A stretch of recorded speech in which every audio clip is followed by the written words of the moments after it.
Good evening and welcome. I'm Chris Parnell. Reporting from Moscow. Tbilisi. Times Square. May your dreams be your only boundaries in life.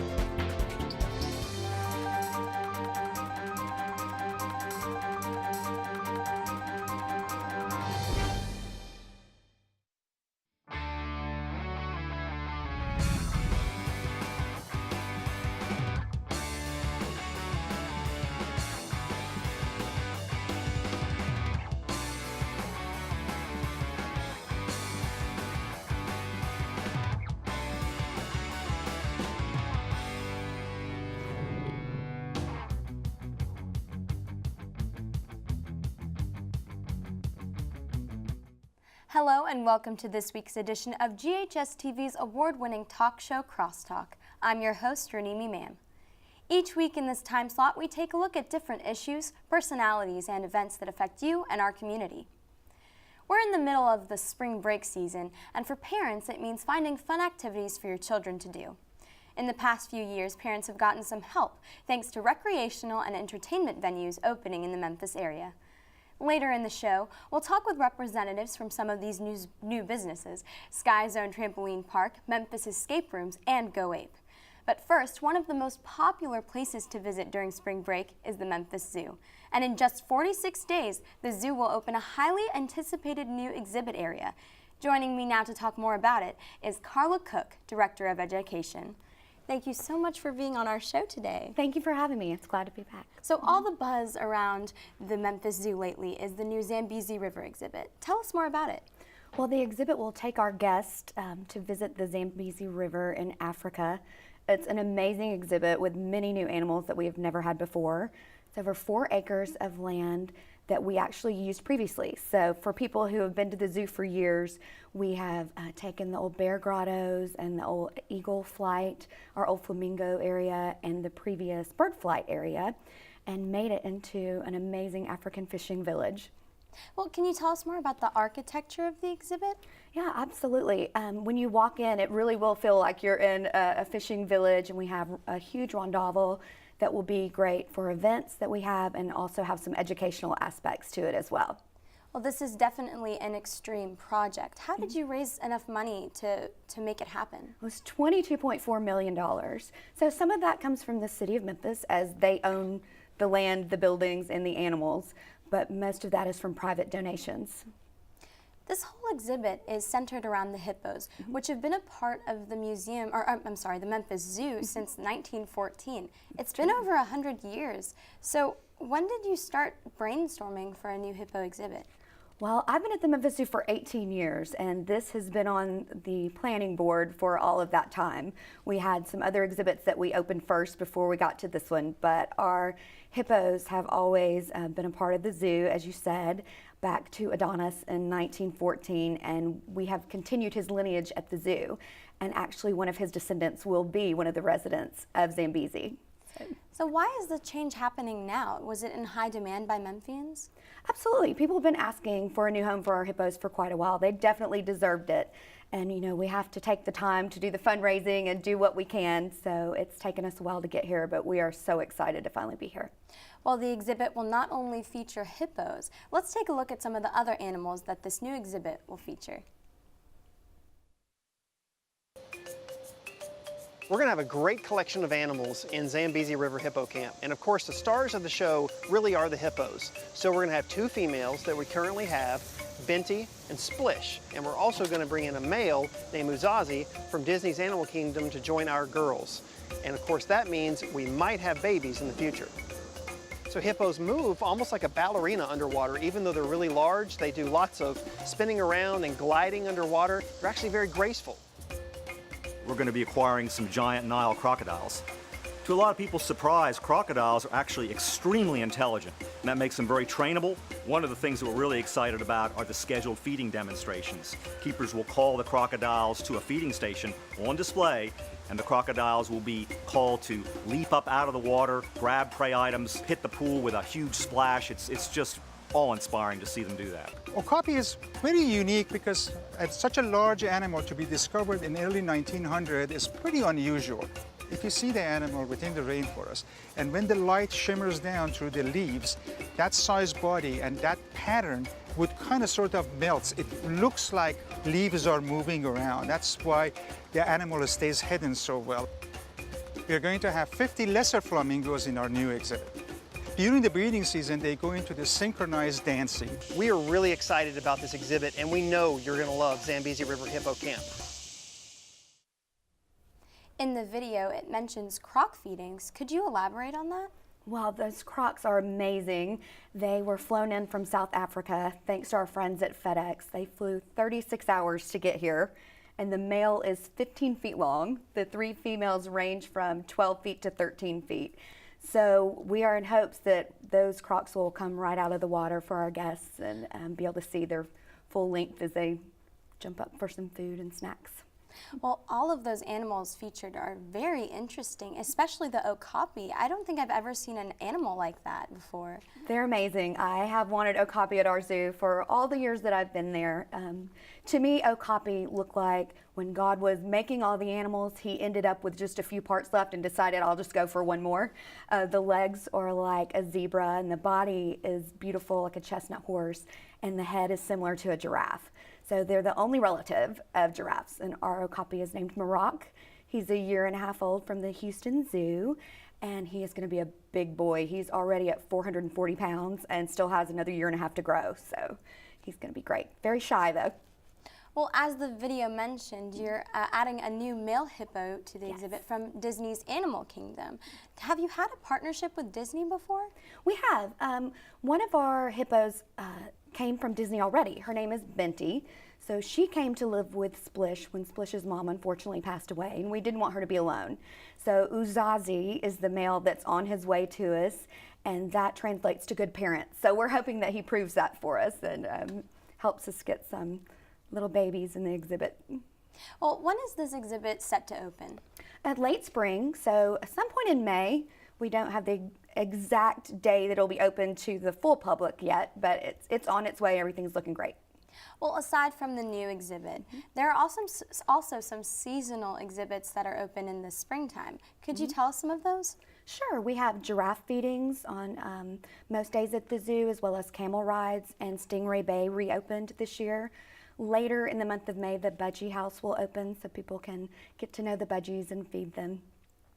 And the herpetarium also kind of goes away during the winter time. It comes back up for the spring? It actually was away this winter for renovations, and so it just reopened to the public. We'll have a grand reopening, I believe, next weekend. It looks great in there. They've done some amazing things. Well, while we're on the topic of renovations, what's next for the Memphis Zoo? You know, it's time for us to do our new plan. So still on this plan is Chickasaw Bluffs, which would be a raised walking area through some of the forest. We wouldn't be adding animals to that. It would be a way for all of our guests to just enjoy what's already there. So we're looking forward to that. And then it's time for us to hit the planning stage and see what we want to do next. Are you talking about expansion possibly? You know, we don't have a lot of room for expansion, but we can definitely redo some of the spaces that we have now. Well, Ms. Cook, thank you so much for being on our show. We're so excited for the hippo exhibit and for the future of the Memphis Zoo. Thank you. Thanks for having me. We have to take a short break. When we return, we'll talk with representatives from Sky Zone Trampoline Park and Memphis Escape Rooms. Stay with us.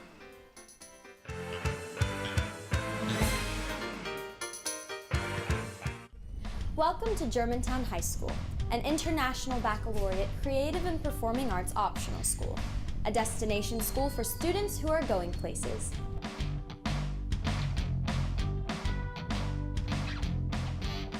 Our students are of the highest caliber when it comes to their academics and knowledge. The IB program is a very rigorous program. You were challenged in a way that you thought you couldn't be challenged you succeeded, something that other kids may not have thought they could do. They're accepted to colleges that are just, dream colleges for so many people. Germantown High School offers a CAPA program, the Creative and Performing Arts program. When I first came here, I saw the television studio and I was just amazed at what all I saw. Kids do everything, that they're taught every detail that has to do with theater arts and creative arts. I love a lot of things about Germantown High School, but primarily what I love is the athletics. There's something exciting around every single corner. We probably are one of the most diverse high schools in the state of Tennessee, maybe the United States. I would never doubt about sending your child to Germantown High School. This high school is something not like any other high school that we have. There's definitely fun in the work. We find fun in everything we do.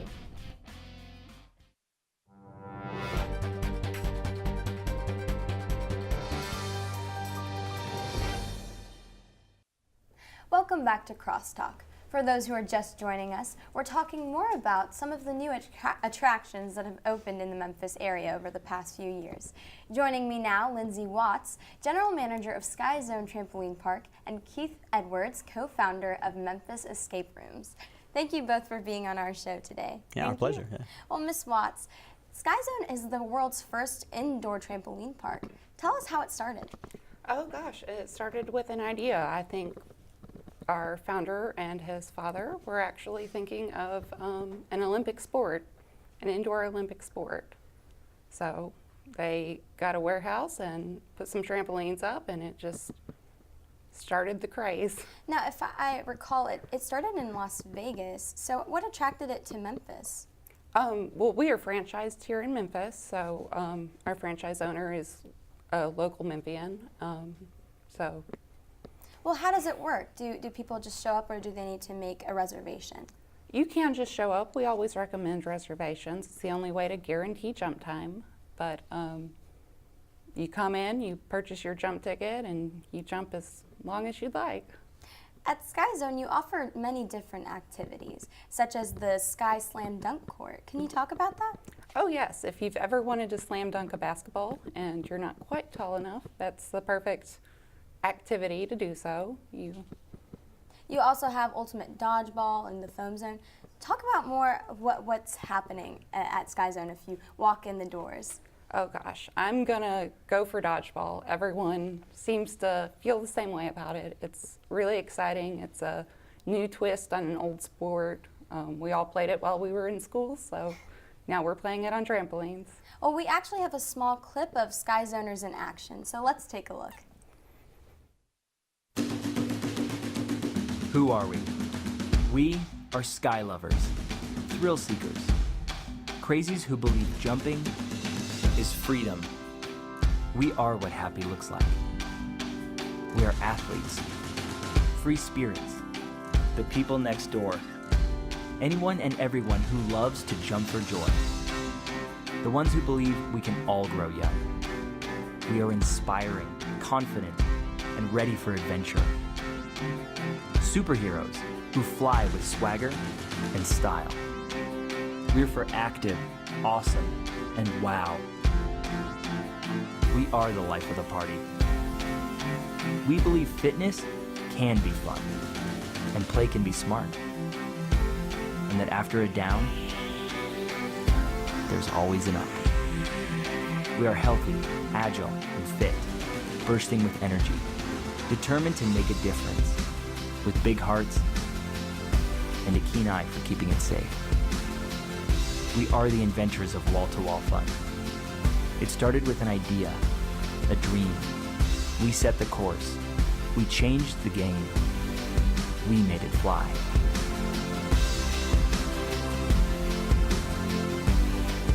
We are Sky Zone. Well, this is definitely an opportunity to stay active in Memphis. Do you feel like you attract more teenagers and children rather than adults, or is there a huge adult turnout as well? We do have a huge adult turnout. I think the misconception is it's just for kids, but I mean, we do corporate events, we do team building activities, so we get a lot of older people in as well. Well, Mr. Edwards, at Memphis Escape Rooms, you really have a huge fan base already. Can you talk about that?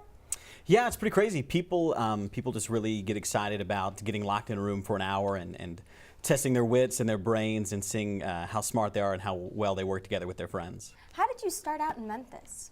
Well, we're all from Memphis. We were actually in New York last year, and we ended up doing one there, and we loved it, had a great time. We got back home, we were like, man, it's a shame that there's not one anywhere near here. So we sat down, had a lot of sleepless nights, and put some stuff together and worked really hard, and we opened one up on our own.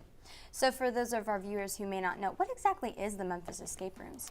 Well, it's like a live action puzzle game type thing where you're locked in the room for an hour. You have an hour to find the key or the code to escape.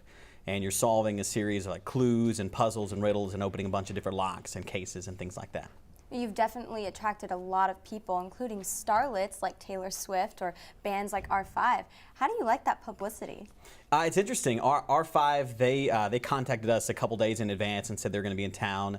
And we still are getting likes and retweets on their stuff when they were in. And then we've had a couple of the Grizzlies in as well. And it's fun to see how well they work together inside of a completely different atmosphere than a basketball court. Well, unfortunately, we don't have a video to show our audiences, but that's only to keep the thrill and fun a mystery. Exactly. But when you walk in, what can we expect?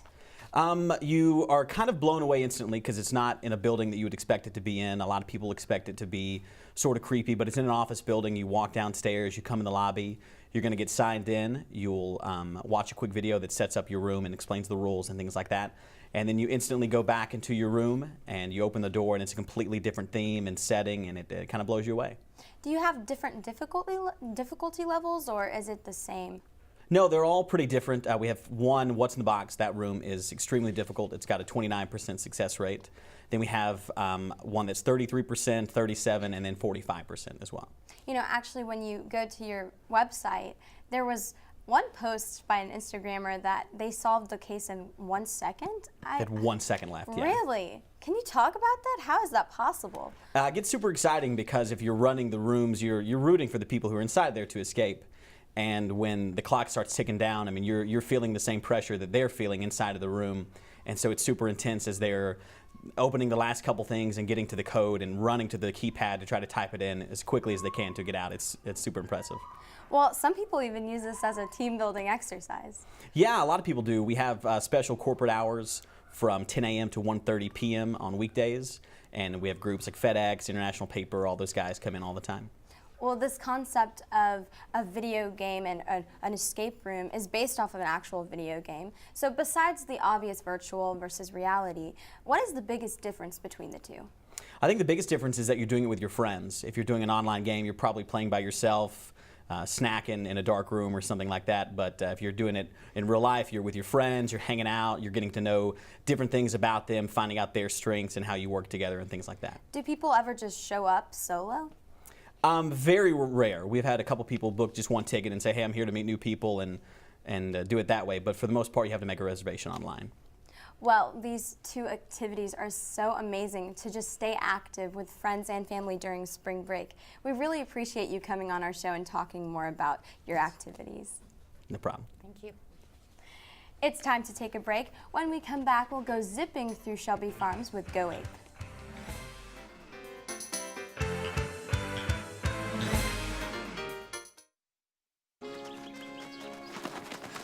I can't believe we broke Old Man Hennessy's window. Correction, dude. You broke. I just threw the ball. This is really bad. What are we gonna do? Dude, kiss your life goodbye. Yeah. Sorry, kid. Keep smiling, keep shining. Hi. Tell him it was an accident, and we can fix the window. I'll come with you.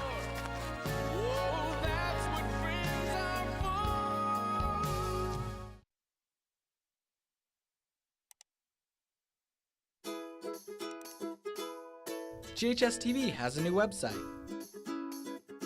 You can now view any of our shows on our new media pages.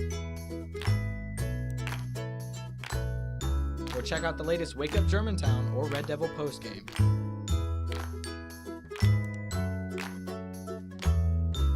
As always, we're streaming live 24/7. Just visit ghstv.org today.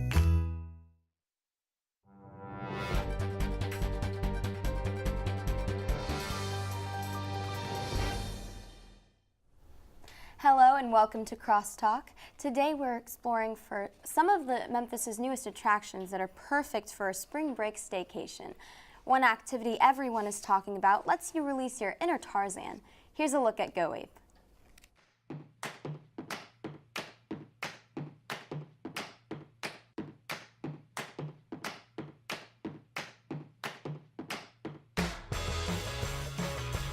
Challenging, fun, exhilarating. It's a great time. Go Ape was a fantastic team-building event.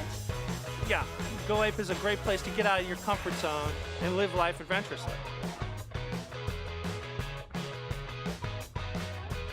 I enjoyed the zip line. That was the most exciting part of the day. Every zip line was so fast, and you didn't know how you were going to land it, but somehow you did, and it was really exciting. By far the best was the last Tarzan swing. You literally free fall for 5 seconds before it catches you. It's terrifying, absolutely terrifying. It was just a great time. I feel like I want to bring a lot of other people here. Yeah. It's a great thing, I think, for a lot of people of different ages. It was awesome. It was amazing. I'm gonna come back like at least once a month.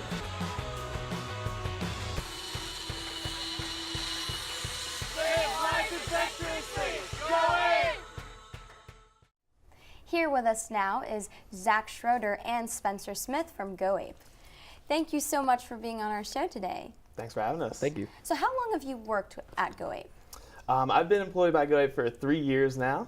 I started out as an instructor, and now I get to be a site manager for the course here at Shelby Farms. And Mr. Smith? I started last year, and I left for another job, but came back just because it was too much fun. Well, you're an international company. What do you think attracted Go Ape to Memphis? So what attracted Go Ape to Memphis was really the expansion of Shelby Farms. They kind of reached out to us a little bit. We reached out to them. We really wanted to be on board with what was going on in the park, really getting the community nice and fit in new ways. So once we heard that was going on, we just had to be in it. And why do you think Shelby Farms Park was the best choice?